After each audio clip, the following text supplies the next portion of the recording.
He saw the aging Cape Cod immediately. Gables and blue shutters accented the white siding.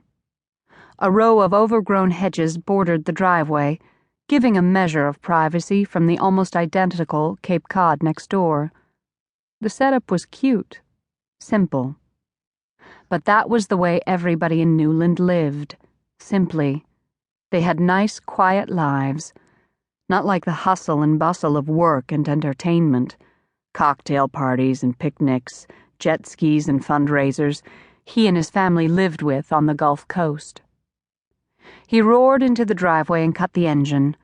After tucking his helmet under his arm, he rummaged in his shirt pocket for his sunglasses. He slid them on, walked to the old-fashioned wooden garage door, and yanked it open with a grunt. No lock or automatic garage door for his grandmother. Newland was safe as well as quiet. Another thing very different from where he currently lived. The safety of a small town. Knowing your neighbors. Liking your neighbors. He missed that. The stale scent of a closed-up garage wafted out to him, and he waved it away as he strode back to his bike. "Hey, Mither." He stopped, glanced around. Not seeing anybody, he headed to his bike again.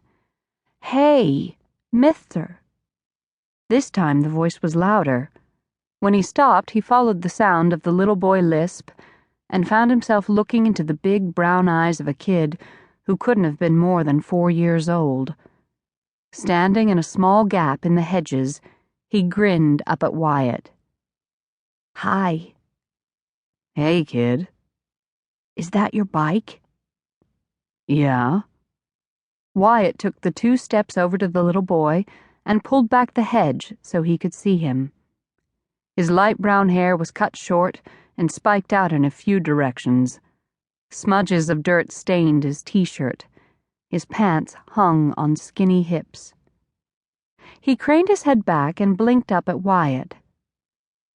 "Can I have a wide?" "A wide?" He pointed at the bike. "A wide. Oh, you mean ride." He looked at his motorcycle. He'd never taken a kid on his bike. Hell, he was barely ever around kids, except the children of his staff when they had company outings.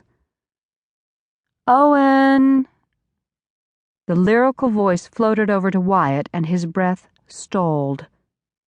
Missy. Missy Johnson. Prettiest girl in his high school. Granddaughter of his Graham's next-door neighbor. The girl he'd coached through remedial algebra just for the chance to sit close to her.